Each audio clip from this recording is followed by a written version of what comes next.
चलो नमस्कार दोस्तों, मैं रितेश। दोस्तों स्वागत है हमारे वीडियो सीरीज में। दोस्तों हम डिस्कस कर रहे थे theory of automata and formal language में। दोस्तों हमने काफी प्रैक्टिस किया एनएफए डिजाइन करने में। दोस्तों आज की फिर एक वीडियो में हम एक नया पैटर्न, एक नए क्वेश्चन के साथ में आए हैं और क्वेश्चन को हम समझते हैं अच्छे से। क्वेश्चन क्या कह रहा है, पैटर्न क्या है, ठीक है दोस्तों, और इस प्रॉब्लम को हम सॉल्व करते हैं। चलिए दोस्तों क्वेश्चन समझते हैं क्या है। Design NFA over alphabet A, B such that accepts everything starting and ending with A। Question समझ में आया दोस्तों? एग्जांपल समझते हैं दोस्तों। कह रहा है एंडिंग ए, स्टार्टिंग ए से हो, एंडिंग भी ए से हो, बीच में कुछ भी हो। क्वेश्चन कुछ ऐसा कह रहा है स्टार्टिंग ए से हो, एंडिंग हमारा भी ए से हो। ठीक है दोस्तों, क्वेश्चन समझ में आया दोस्तों। माइंड में क्या ये आ रहा है कि माइंड में क्या सिंगल ए हमारा क्या हो सकता है?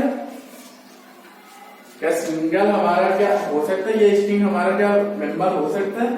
हाँ ये हो सकता है दोस्तों, क्योंकि ए से हमारा स्टार्ट भी हो रहा है, एंडिंग भी ए से ही हो रहा है दोस्तों। और ये हमारा सबसे स्मॉलेस्ट क्या है? स्ट्रिंग है।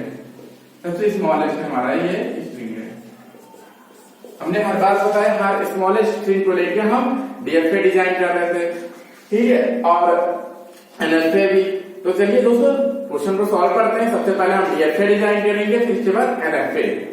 ठीक है दोस्तों, तो सबसे पहले हमारा लैंग्वेज जो होगा क्या होगा? स्मॉलेस्ट ए तो होगा ही होगा।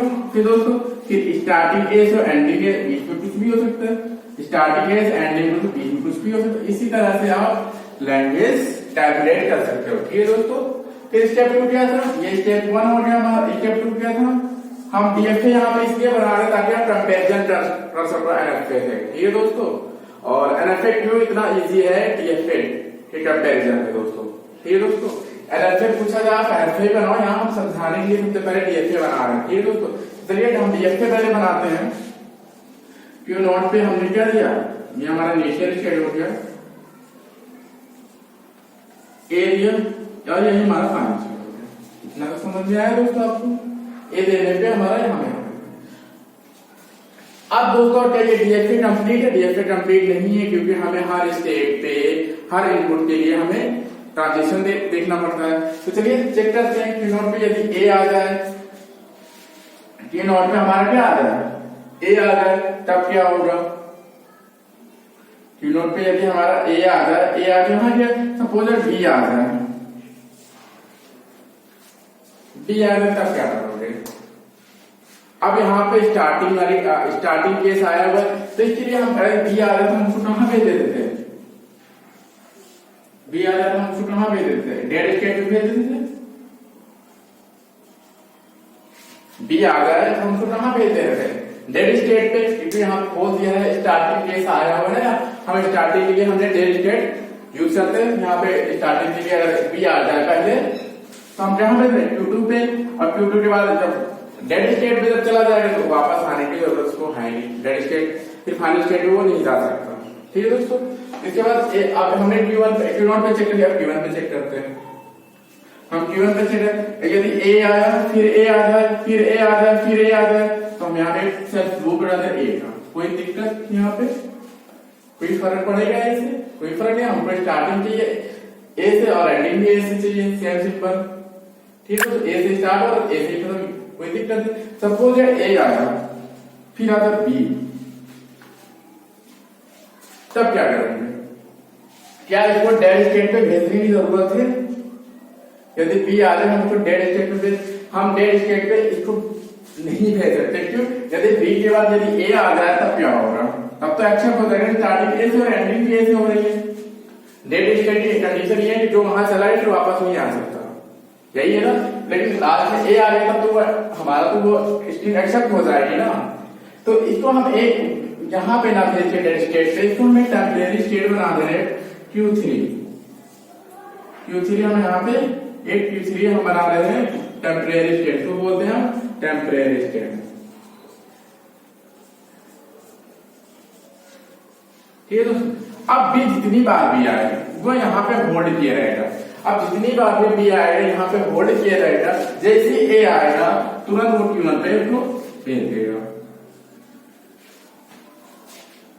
ठीक है दोस्तों, इतना तो समझ में आया दोस्तों आप लोगों को। क्या यह कंप्लीट है हमारा डीएफए? हाँ कंप्लीट है, क्योंकि हमने हर स्टेट पे हर इनपुट के लिए चेक कर लिया। ये हमारा डीएफए हो गया। अब हम इसी के लिए एनएफए बनाते हैं दोस्तों।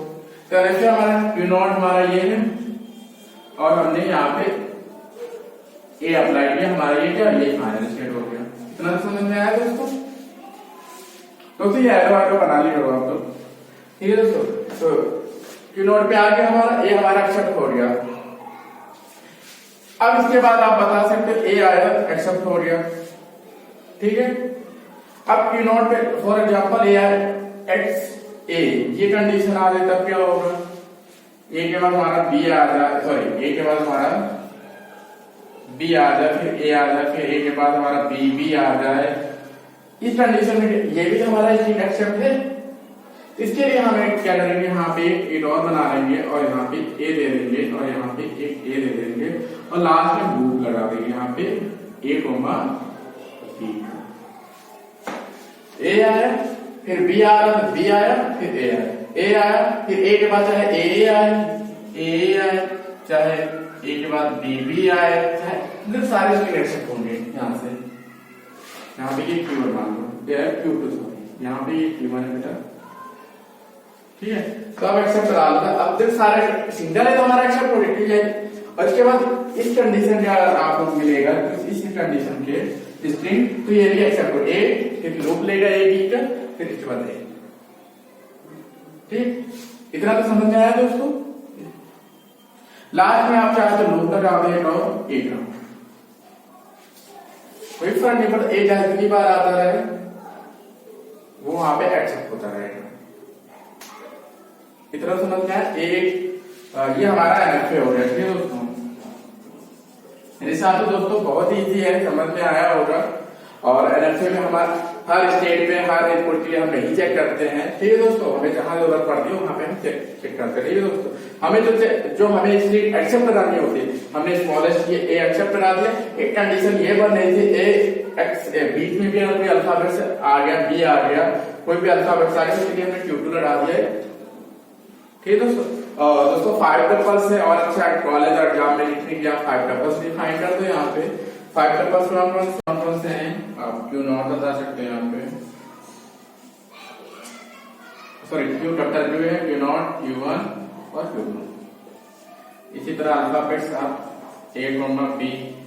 फिर ट्रांजिशन में मैं ट्रांजिशन एक के लिए लिख दे रहा हूँ, कैसे लिखा जाता है मैं बता दे रहा हूँ, क्योंकि आप सबके लिए आप लिख लीजिए खुद।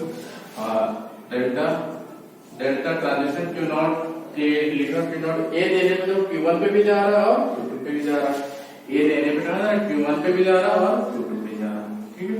इसी तरह सभी के लिए लिखेंगे। और हमारा जो लास्ट में हमारा कौन सा चौथा टपल कौन सा है, क्यू नॉट है हमारा, ये हमारा इनिशियल स्टेट है और लास्ट में फाइनल हमारा क्या है, ठीक है। ये 5 टपल लास्ट में आप डिफाइन कर दीजिए, आपको अच्छे नंबर मिल जाएंगे एग्जाम पेपर में और कॉलेज पेपर में, ठीक है दोस्तों। चलिए दोस्तों फिर मिलते हैं नए क्वेश्चन के साथ में, नए वीडियो के साथ में, तब तक के लिए नमस्कार।